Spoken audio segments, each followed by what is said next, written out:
C'est pourquoi Paul ayande kuizaka na kuzonzi la beto ke na kati yange ngeke muchindu tata zambi samuchi nzambi me kupesa kaka beto yanji mosi zambi pesa beto kaka luweke ya dikulu luweke ya diboko itu ikeleve makuti ikeleve. Non, Dieu nous a donné autre que lui-même. Et si Dieu est puissant, nous aussi nous sommes puissants. C'est parce que nous sommes ignorants. Ukonda ya kupakula na ya kuzaba kelebe na kukanisa kelebe na lulendo. Alléluia. Amen. Kelebe na ngolo na kati ya beto na lulendo na ngolo. Alors ce thème de ce matin,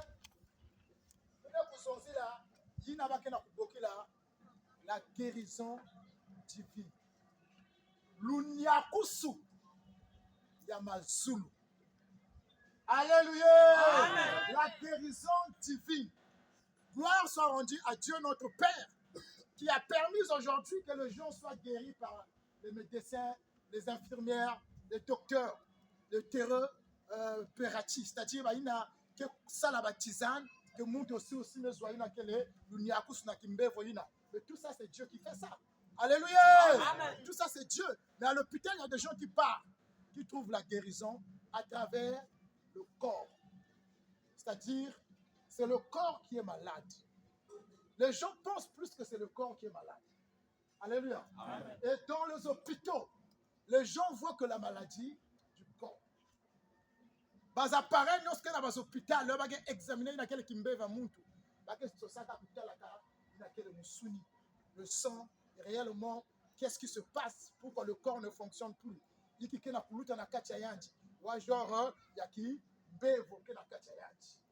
Même les magiciens ne voient jamais la maladie que Dieu a vue. Le magicien aussi aujourd'hui, il peut soigner une personne. La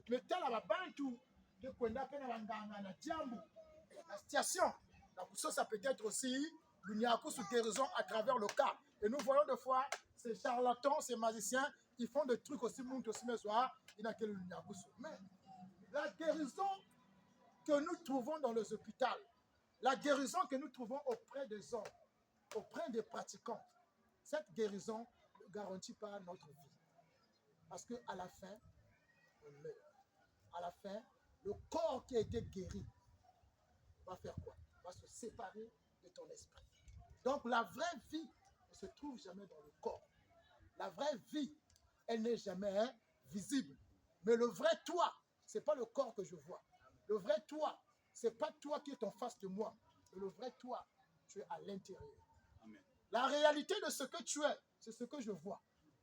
Mais le vrai toi, ce n'est pas celui que je vois là, mais c'est celui qui est l'intérieur. Le corps que tu as porté là, c'est juste la forme de ce que tu es. C'est comme les habits de l'esprit que tu portes présentement. Parce que Dieu, quand il a créé l'homme par la poussière de la terre, il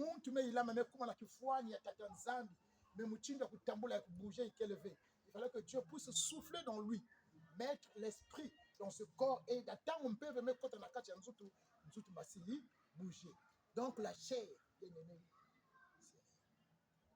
la plupart des gens dans le monde entier pleurent à cause de la souffrance. Le monde entier pleure à cause des maladies, des épidémies qui atteignent souvent le corps. Et nous sommes dans les douleurs quand les gens sont malades, quand les gens souffrent, ou quand tu es en train de traverser des temps durs dans la maladie, dans une souffrance, un temps où tu penses peut-être que non, tu ne seras pas peut-être guéri, que tu es vraiment esclave de cette maladie pendant des années, pendant des mois. Des fois, il t'arrive à poser des questions. Des fois, tu penses que tu es seul qui souffre dans le monde. Des fois, tu penses que peut-être que ce n'est que toi seul qui a le cas de cette maladie-là. Mais quand on regarde le monde, il y a des gens qui souffrent plus que nous, qui sont sur le lit des hôpitaux. Il y a des gens qui ont fait déjà 5 ans au coma, qui ont en train de respirer seulement par les tuyaux. Il n'y a plus une vie. Ils mangent par des tuyaux. Et des fois, toi, c'est une souffrance, juste une douleur où tu peux manger, où tu peux boire de l'eau. Et cette personne-là, sur le lit de l'hôpital, il n'y a pas d'espoir. Les gens ne font que regarder l'expiration s'il est en train de respirer. Il n'y a pas moyen de manger pendant des années, pendant des mois. Il y a des gens aujourd'hui, tous les jours, ils prennent des produits à cause de la souffrance de la maladie. Donc, il a attaqué son corps. Il doit prendre des produits parce que c'est la condition afin qu'il soit bien. Bien aimé, les douleurs, la souffrance, c'est quelque chose qui attaque le cœur. Quand quelqu'un souffre, quand quelqu'un est dans la maladie, quand quelqu'un traverse des temps durs, dans une souffrance, le cœur devient troublé. Le cœur devient troublé. Et quand un cœur devient troublé, tu vas perdre ce qu'on appelle l'équilibre de la foi. Alléluia. Amen. La maladie, la souffrance, ce n'est pas des choses qui viennent de Dieu. Amen. Amen. Ça ne vient pas de Dieu. C'est des choses que le péché a portées sur nous. Et pourquoi l'ennemi nous affaiblit à travers la maladie? C'est là où il nous attrape. Parce que quand tu es malade, tu es facile de croire à n'importe qui. Tu es facile d'aller n'importe où. Tu as les portes ouvertes de rencontrer qui que ce soit.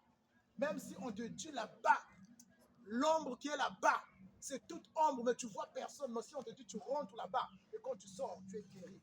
La faiblesse de la maladie peut t'emporter là-bas. La faiblesse de la douleur que tu traverses peut t'amener là-bas. Parce que quoi? Ton cœur est maintenant attaqué à travers les douleurs et les faiblesses du corps que tu n'arrives plus. Et tu penses peut-être que la vie, c'est dans la chair. Bien-aimé, Jésus-Christ, tout le monde qui l'a guéri dans la chair, tout le monde qui souffrait, tout le monde qui était dans la maladie, pendant 38 ans, pendant 12 ans, pendant 8 ans, Jésus a toujours dit, ta foi, ça sauve. Ta foi, ça sauve. Jésus n'a jamais apporté la guérison envers l'homme, envers l'être humain, sans avoir soigné l'intérieur. Parce que la foi, elle n'est pas extérieure. La foi, elle n'est pas une confession que tu penses, mais la foi, elle est intérieure parce que c'est une connaissance. Et bien, tu n'as pas dit que Jésus Christ, qui n'a pas dit que na kulonga ina kele mambo que na kunata nkemba la paix na kati ya batima beto abat maison za muntu ina que véritablement moi na nzambe si mu wayandi bukuta na yandi mukwezwa ina kele luyakuso. La foi est d'abord dans eux. La foi a d'abord opéré à l'intérieur, pas de l'extérieur. Et quand il va, Christ ne regarde pas l'état de la maladie. Jésus, en tant que Dieu, il ne regarde pas l'état de ta maladie, de la souffrance du corps. Mais regarde la plus grande souffrance. Parce que quelqu'un ne souffre pas plus dans le corps, mais quelqu'un souffre plus dans le cœur. Amen. Et que Dieu, autant que docteur des docteurs qui connaît tout, il ne peut pas te guérir facilement sur la chair s'il ne te guérit pas dans le cœur. Amen. Amen. Voilà pourquoi il va prendre soin d'abord de toi, l'intérieur. Et l'intérieur, là, c'est ça qui apporte le miracle dans ta vie. Amen. Sur la guérison de ce que tu cherches. Une femme, pendant 8 ans, ils vendaient tous bien. Parce que quoi? Elle souffrait de perte de sang. Où elle a vendu ses parcelles, ses maisons pour cette guérison-là. Elle a consulté beaucoup de docteurs, mais il n'y avait pas eu la solution. Mais un jour, elle a écouté que non, il y a Jésus qui est en train de passer. Cette femme a dit, si est seulement je touche le vêtement de Christ, je serai guéri. Ce jour-là, Christ est en train de passer, elle a écouté, elle a couru en plein de gens.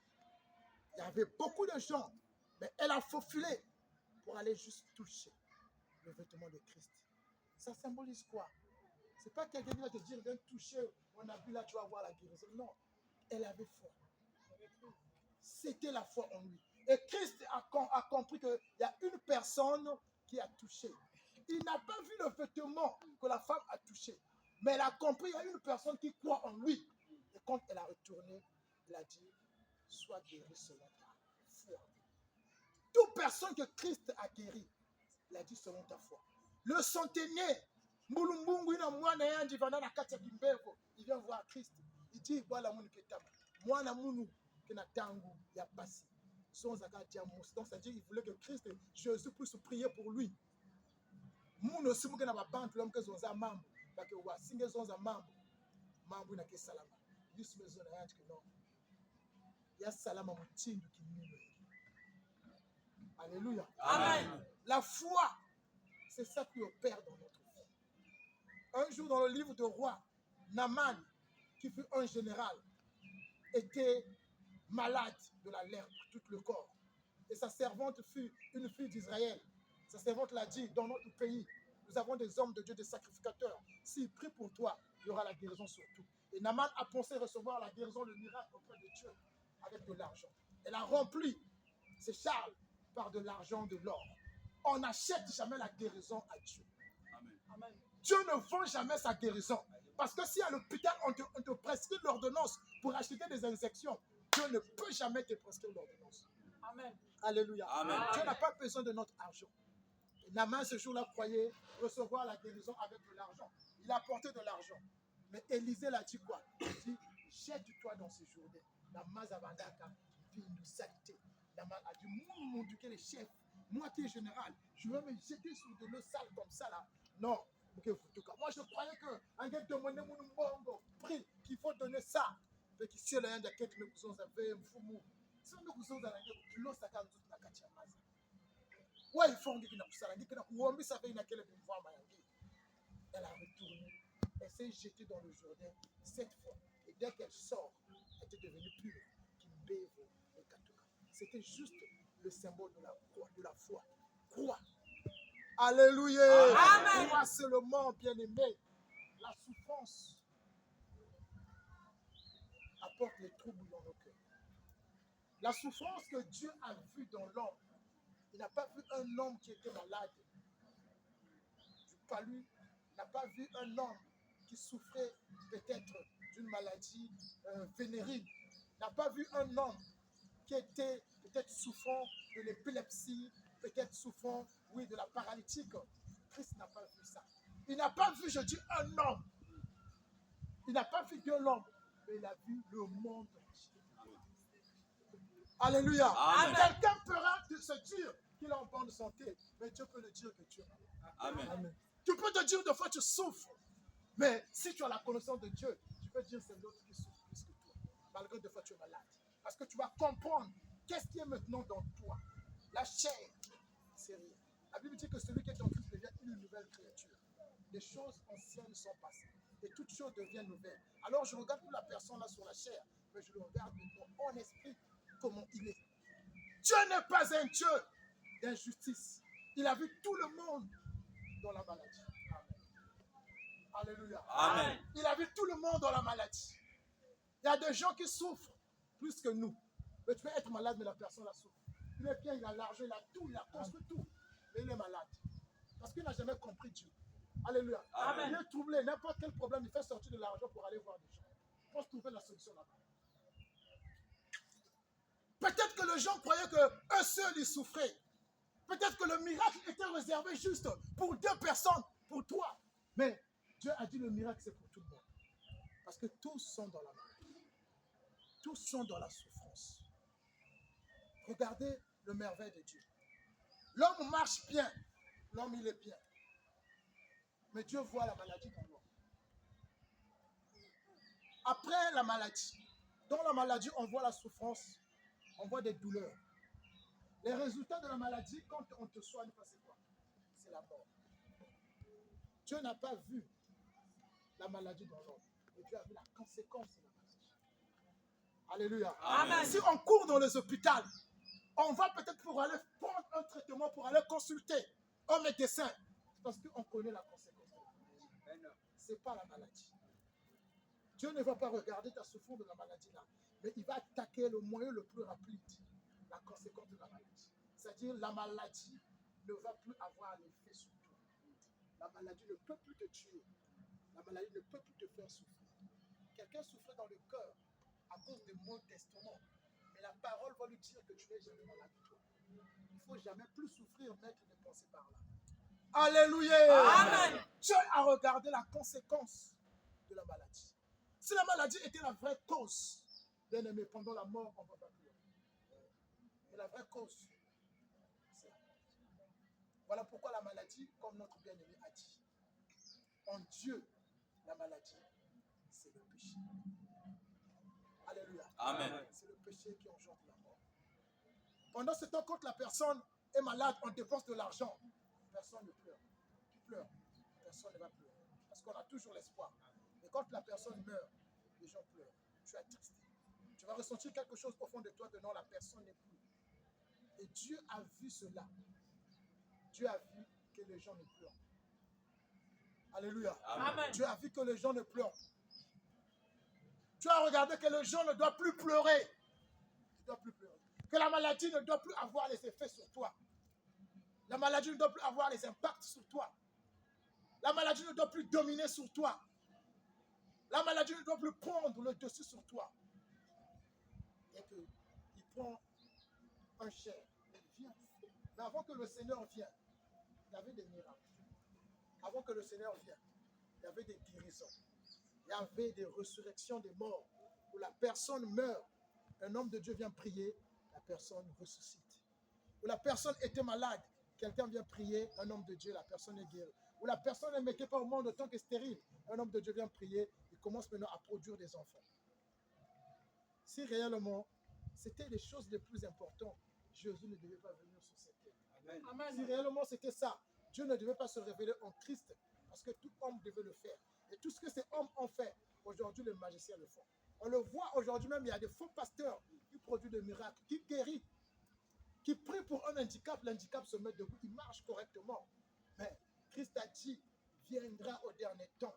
Les gens vont dire c'est moi Christ, ou les gens vont dire c'est moi le dernier prophète. Ils vont produire des miracles. Ils vont vous dire qu'il est là-bas à la montagne, que je suis ici. C'est parce qu'ils vont produire des miracles. C'est parce qu'ils vont guérir des gens. C'est parce qu'ils vont ressusciter même des morts. C'est parce que c'est des signes qui vont opérer. Ils vont prophétiser. Et vous allez croire peut-être sur les signes et les miracles. Réellement, Dieu est avec eux. C'est des choses qui se font. Le diable trompe par des miracles. Moïse, quand il a jeté un bâton, les magiciens aussi ont jeté des bâtons. Les bâtons se sont transformés. Amen. Alors, quelle est la différence des miracles de Dieu? Quelle est la différence de la guérison de Dieu? Quelle est la différence de la délivrance de Dieu? La différence est que c'est la vie. Seul Dieu donne la vie. La vie, c'est ça la guérison. La vie, c'est ça la délivrance. La vie est au-delà de ce que tu cherches. On veut juste vivre.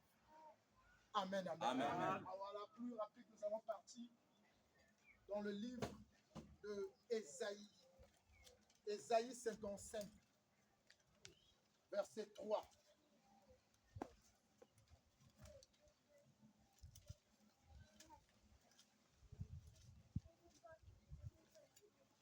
Lisons la parole du Seigneur. Grâce à Dieu. Ésaïe chapitre 53, verset 1 jusqu'à 4. Qui a cru à ce qui nous était annoncé? Qui a reconnu le bras de l'Éternel? Il s'est levé devant lui comme une faible plante, comme un rejeton qui sort d'une terre desséchée, éclat pour attirer nos regards.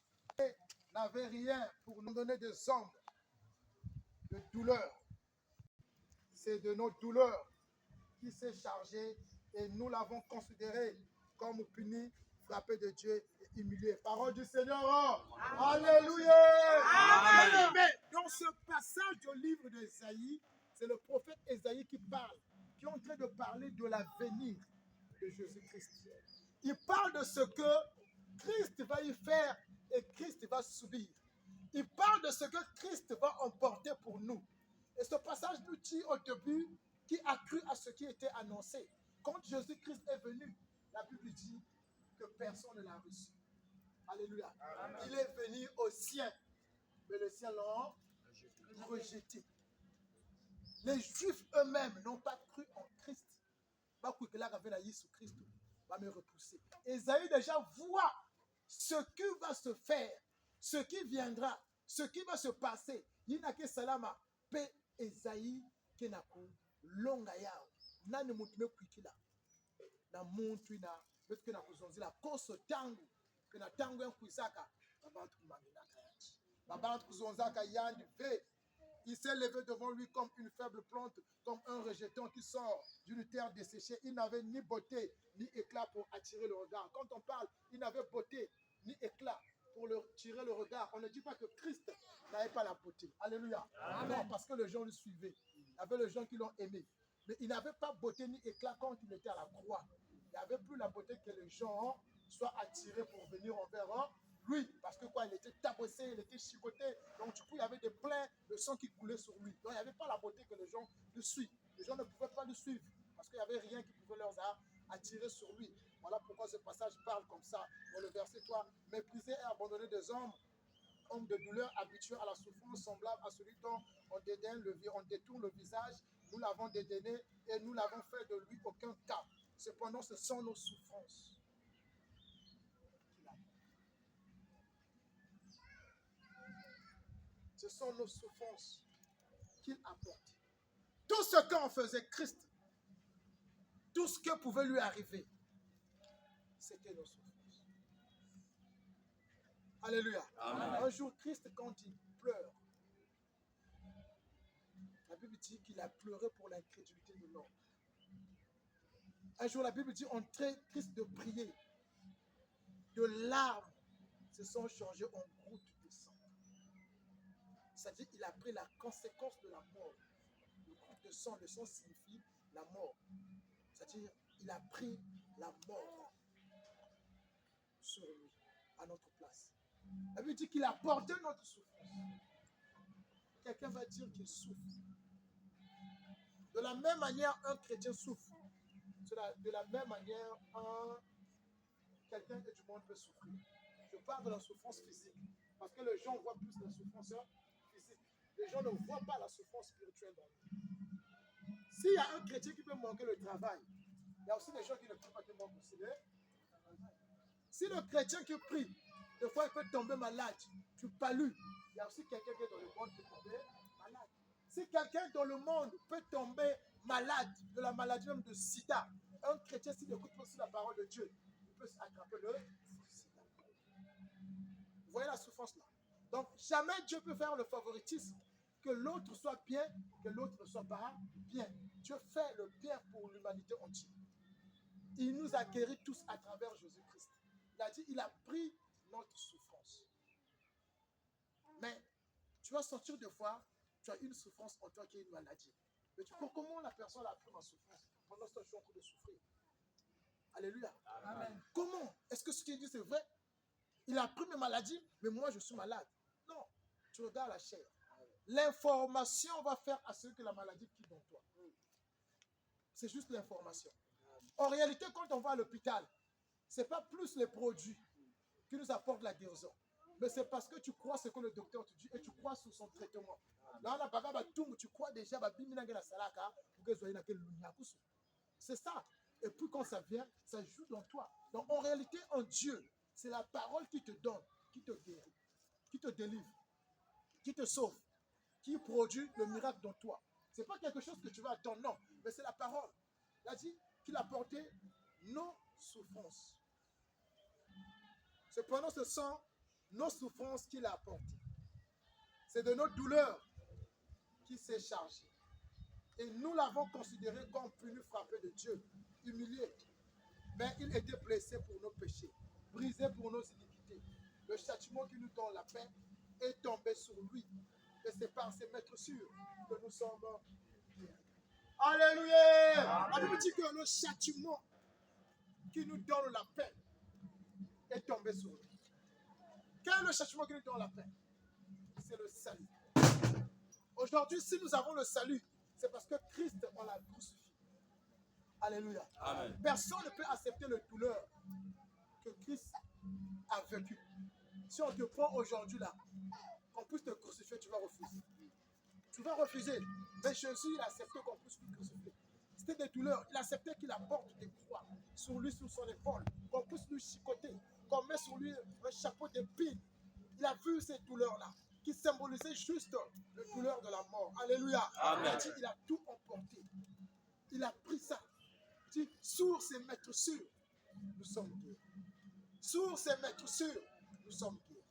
Le sang de Christ, quand le sang a coulé, ça nous a apporté quoi? La guérison. La guérison spirituelle. C'est le sang qui nous a pardonné. C'est le sang qui a fait à ce que nous soyons plus dans la mort. Parce que quand il a fait couler le sang, c'est la part de ton sang, c'est comme si qui coulait. C'est comme si le sang symbolise la mort. C'est la mort, c'est ta mort qui va. C'est-à-dire que Christ, quand on l'a enterré, c'est la mort qui va et qui reste. Et quand tu sors plus avec la mort. Donc la souffrance de l'homme est partie par Jésus-Christ. Les douleurs de l'homme, les maladies, tout ça de l'homme est parti. Si tu veux bien expérimenter la puissance de Dieu dans ta vie et la guérison de Dieu dans ta vie, la seule chose que tu dois comprendre, que Dieu t'a pardonné. Amen. Alléluia. Amen. La seule chose que tu dois comprendre dans ta vie, si tu veux être guéri d'une maladie, quelque chose, tu ne dois pas comprendre seulement que non, Dieu t'a pardonné. Parce que le miracle ne pouvait jamais se produire dans la vie de l'homme tant qu'il y avait encore le péché dans l'homme. C'est-à-dire quand je parle de miracle, je parle de la vie. Parce que je vous ai dit, la guérison en Dieu, c'est la vie éternelle. Amen. La guérison en Dieu, c'est le salut. Amen. Ce n'est pas physique. Parce qu'un magicien peut guérir un homme qui est malade. Un magicien peut guérir un homme qui est au bout de mourir. Et on va chez lui, il fait des trucs, l'homme revient à la vie. Mais ce n'est pas ça. Après, l'homme là va partir. Mais où il va? À quoi sert la guérison là? Il y a une guérison éternelle dans nous qui nous réjouit le corps, qui est le salut. Que tu n'es plus du camp de la maladie, tu n'es plus du camp de la mort, mais tu es de l'autre camp où il y a la joie, alléluia, où il y a la paix en toi, et il y a la parole de Christ apporte que la paix et la joie dans ton cœur. La maladie peut avoir l'effet dans toi quand tu ne comprends pas si Christ t'a pardonné. Voilà pourquoi vous allez arriver sur certains endroits où on te dit tu dois confesser. Peut-être que tu as fait quelque chose de fois bloque ta guérison, ta délivrance. Non! Il y a Dieu qui a pardonné pour ça. Amen. Alléluia. Amen. Il y a Dieu qui a pardonné pour ça. Le péché ne peut jamais bloquer, bien aimé, ta guérison actuelle. Si Dieu nous a pardonné, il n'y a plus de blocage sur ta vie. Il n'y a rien qui peut résister encore de s'opérer dans ta vie. Autant que Christ a enlevé ce qu'on appelle le virus. Parce que la maladie, c'était le virus sur le sang. Amen. Et que Christ doit enlever ce sang-là. Voilà pourquoi il a fait couler du sang. Il a dit maintenant, j'enlève le virus. Reçois maintenant une vie qui ne vient pas à travers le sang. La vie que tu as, ça ne vient pas à travers le sang. Tu n'as plus la vie de ton père et de ta mère. Tu as besoin de la vie de Dieu. Cette vie, il n'y a même pas la maladie intérieure. Il n'y a même pas de douleur. Les douleurs, tu vas les ressentir extérieurement parce que tu souffres. Mais quand tu vas comprendre que toi, le vrai toi, tu es intérieur, je te dis, le vrai toi va commencer à dominer même. La douleur, là, la souffrance, ça va quitter, ça va partir. Parce qu'il va reconnaître que non, celui-là, c'est lui le propriétaire. C'est lui le dominateur. Amen. Celui qui a l'autorité sur moi. Voilà pourquoi la Bible dit que tout genou fléchira à la prononciation du nom de Jésus. Amen. Les maladies même fléchissent devant Christ. Alléluia. Amen. Il a emporté, il nous a pardonné. Il nous a pardonné. Alors le deuxième passage, nous allons partir dans le livre de Luc 4. Luc 4, verset 17.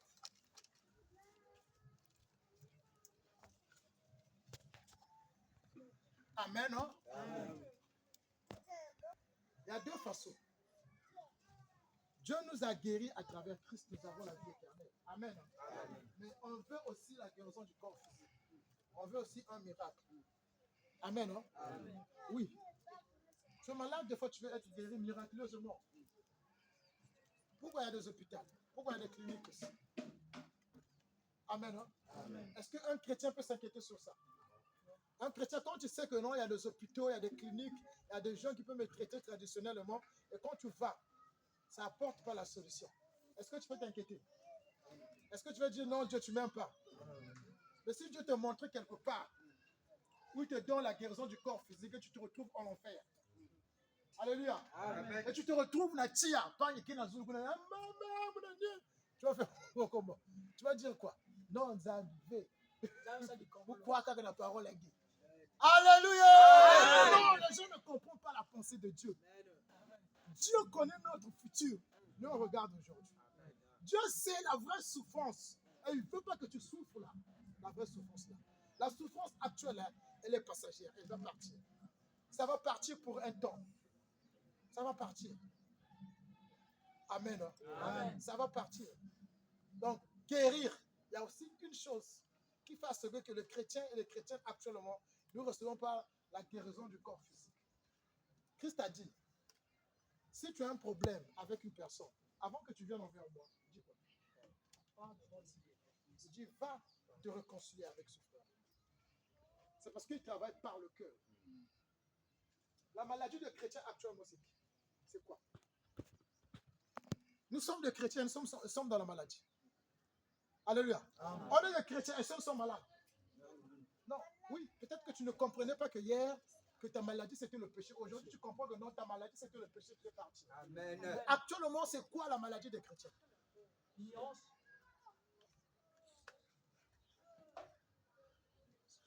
Quand je parle de la guérison, je parle de la foi.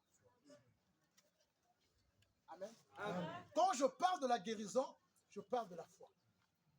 Parce que tout miracle que Christ a produit, il a dit ta foi, ta foi, ta foi, ta foi, ta foi.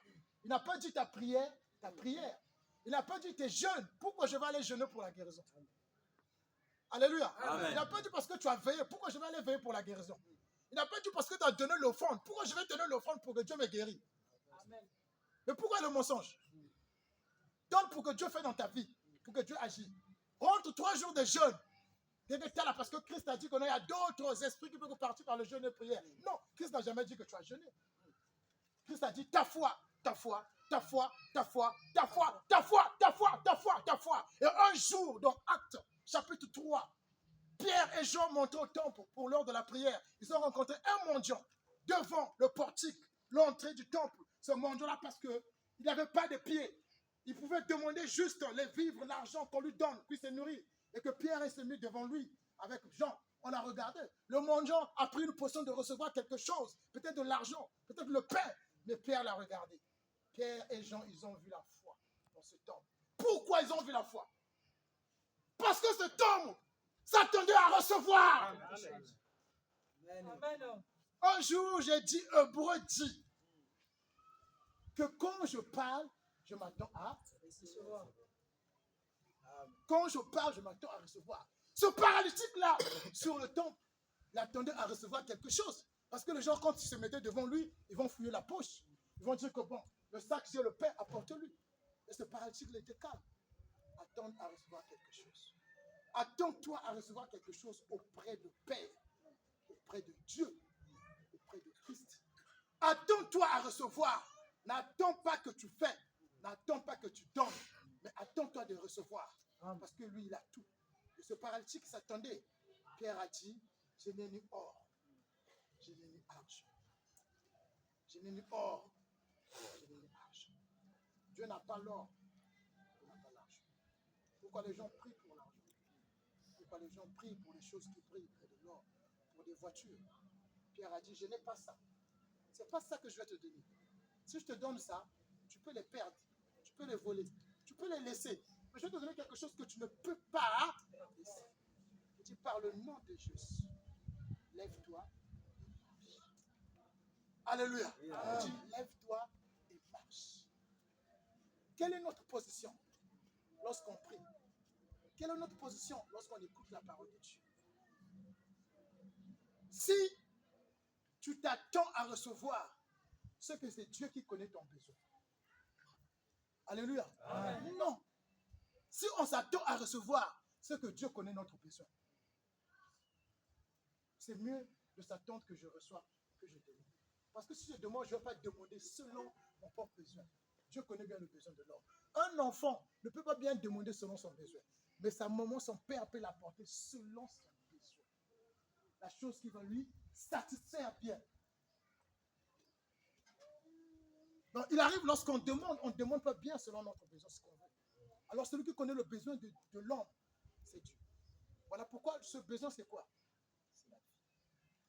Il n'y a pas autre chose qui va te donner autre que la vie. Amen. Qu'est-ce que je vais aller recevoir? Qu'est-ce que je vais aller chercher dans une assemblée? Que l'homme du monde ne va pas à l'église pour avoir ça. Que l'homme du monde peut aller à l'hôpital. Il a l'argent, quelqu'un tombe malade, il prend l'argent, il court à l'hôpital. Et on fait des visites de soins. De fois aussi, le traitement là apporte aussi quoi? La guérison du corps. Hein? Ici. Et des fois, quand tu as l'argent, toi, tu veux aller dans quelque part que les gens font des trucs. Non. Non.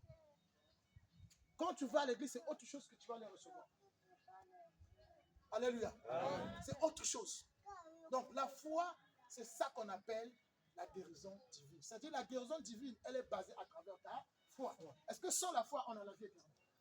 La Bible dit que si quelqu'un croit que Dieu a ressuscité Christ d'entre les morts, il est sauvé. Crois seulement et tu seras sauvé, toi et ta famille. La foi vient de ce qu'on entend. J'ai besoin d'écouter pour que la foi vienne en moi, pour le salut. C'est la foi.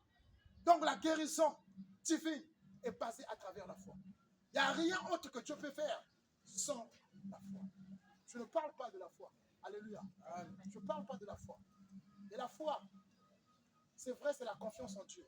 Et la foi, c'est la connaissance de ce que Dieu a fait à travers nous. Amen. Alléluia. Quelqu'un qui n'a pas la connaissance autant que chrétien, il est malade. Voilà ce que je devais dire. Nous, autant qu'on sait que nous avons reçu la guérison divine qui est le salut, la vie éternelle dans nous, où nous n'avons plus le péché. La vie est rentrée dans nous. Mais il y a des chrétiens qui sont encore malades. Alléluia. Oui, il est sauvé, mais il est malade dans la foi. Il faut faire très attention. Quand la foi est malade, on va te pécher. On va te manipuler. Quand la foi est malade, on va te jeter le sable sur tes yeux. Tu vois le pasteur en train de soulever des voitures de 20 mètres cubes, jeter le sable sur toi pour que tu ne comprennes pas que la dîme que tu donnes, c'est pour lui. Amen. Que c'est le sable qu'il jette. Amen. Parce que tu es malade dans la foi. Amen. Alléluia. Amen. Le pasteur va prendre le feu en train de te brûler le pied pour que tu ne comprennes pas que ce que tu donnes, c'est pour lui. Te faire comprendre que non, c'est pour Dieu. Parce que tu es malade dans la foi. Alors, tant qu'on vient à l'église, Dieu veut, à travers Jésus-Christ, nous rendre encore plus en plus en bonne santé à travers la foi. C'est ça que je veux te dire. Même la prière, c'est pas pour tes désirs. La prière va sur la volonté de Dieu pour comprendre mieux la parole. Parce que quand tu vas lire la prière des apôtres, ils n'ont jamais prié pour les choses du monde. Ils ont prié que tu continues à comprendre la parole de Dieu. Que la sagesse soit manifeste. Que tu conduis les fruits de l'évangile que tu as cru. Amen. Ça, c'est la vraie prière d'un enfant de Dieu. Autre chose sans la prière, je peux le faire. Je peux les avoir. Quelqu'un qui n'a pas prié, il peut bien traverser le couteau.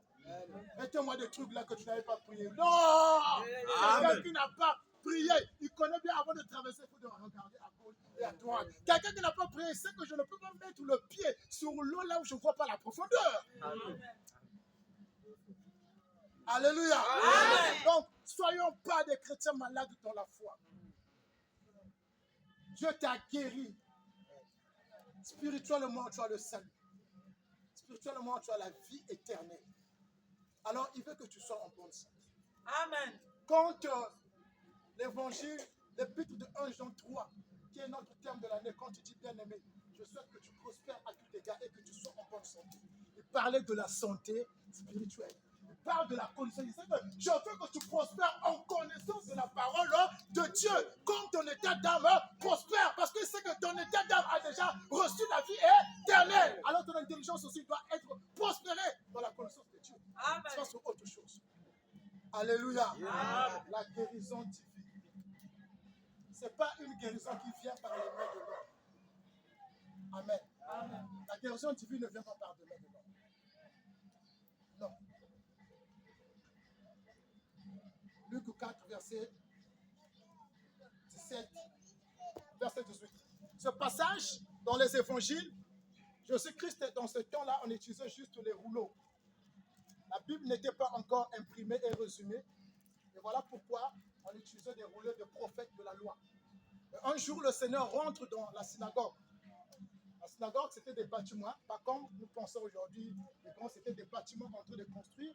Et le peuple d'Israël avait eu l'idée là lorsqu'ils ont quitté Babylone. Pendant l'esclavage de 70 ans à Babylone, c'est là-bas qu'ils ont vu la construction des synagogues. C'est là-bas qu'ils ont vu comment on crucifiait des criminels, des voleurs. Et quand ils ont quitté là-bas, ils ont amené ça dans leur tête. Et nous aussi, si on trouve des criminels, on doit les crucifier sur la croix. Et dans ce temps, on les amenait au désert. On te crucifie là-bas, on ne te tue pas. Mais c'est des oiseaux qui vont passer pour te tuer, qui symbolisent juste un jugement pour l'homme de ce que tu fais. Et quand ils sont revenus, ils ont construit aussi des synagogues. Parce que quoi? Le temple est déjà détruit. Il y a maintenant le deal dans le temple. Voilà pourquoi vous allez remarquer. Si aujourd'hui, les gens dans les églises locales, il y a les deals, ils vendent des trucs, c'est parce qu'ils suivent le modèle du temple. Parce que dans le temple, il y avait des deals. Alléluia. Amen. Oui, il y avait des chambres, il y avait des échangeurs. Et Eux, ils ont fait ça aujourd'hui aussi. Là. Ils vendent de l'huile, ils vendent de livres, tout ça. Ça parle du mensonge. Amen. Un homme de Dieu ne peut pas vivre, ne peut pas vendre un livre. Au un, ça symbolise l'orgueil. Au deux, c'est le commerce que tu fais. Amen. Amen. Hein? Oui. On ne voit pas ça. Si tu fais ton livre par rapport à ton expérience, tu dois partager ça. Amen. Amen. Hein? Amen. Tu dois le partager. Alors, il est rentré dans la synagogue. Il était assis dans la synagogue. Il rentre et les gens étaient assis. La synagogue n'avait pas de symbole. La synagogue avait juste un estrade. Donc, quand tu rentres, il y a l'extrade qui est là. Et il y a ce qu'on appelle aujourd'hui le prêchoir. C'était là. Tu rentres, quelqu'un prend. Les gens ne parlaient pas. Quand vous arrivez avec une seule personne qui parle, les autres ne parlaient pas. Donc, c'est comme si la personne qui se mettait devant vous était plus avancée dans la connaissance que les autres. C'est là on voit les Nicodèmes qui ont enseigné 2000 personnes, 2 millions de personnes. Encore, ils connaissent aussi rien. C'est ce qui se passe dans les églises actuellement. Tu pries, là où il y a beaucoup de gens, tu parles, c'est comme si il y a quelqu'un qui connaît. Non. Non, il y a des gens qui prient dans les églises, il y a 5000 personnes. Quelqu'un a plus de conscience que même le pasteur. Amen. Il n'y a pas moyen de parler parce que le pasteur a ces trucs qu'il domine. Quand Jésus est rentré, il a demandé le rouleau d'Ésaïe. On a remis le rouleau de livre Ésaïe, chapitre 61. Il a commencé à décortiquer, à lire. C'est là où est venu, il parle de la guérison divine. Verset 17, il dit, et on lui remit le livre du prophète Ésaïe. Enroulé, il trouva l'endroit où il était écrit. Dans ce passage, livre d'Ésaïe, chapitre 61, le Seigneur n'a pas arrivé au verset 4. Parce que dans ce passage d'Ésaïe, il parle du salut, qui est la guérison spirituelle. Il parle aussi du jugement. C'est-à-dire, il parle de l'arrivée, de la venue de Christ. Il parle aussi de son retour pour le jugement du monde. Amen. L'Esprit du Seigneur est sur moi. Ça, c'est Christ qui est en train de parler. Il dit, l'Esprit du Seigneur est sur moi. Est-ce que le Saint-Esprit habitait sur les prophètes? Est-ce que les prophètes avaient le Saint-Esprit? Il dit que l'Esprit du Seigneur est sur moi. Qu'il m'a oint, c'est-à-dire qu'il m'a choisi pour annoncer une bonne nouvelle. L'Esprit du Seigneur est sur moi, il m'a oint pour annoncer une bonne nouvelle. Un enfant de Dieu, un disciple, autant qu'un pasteur, un ministre pour l'évangile, peut que annoncer ce qu'on appelle la bonne nouvelle.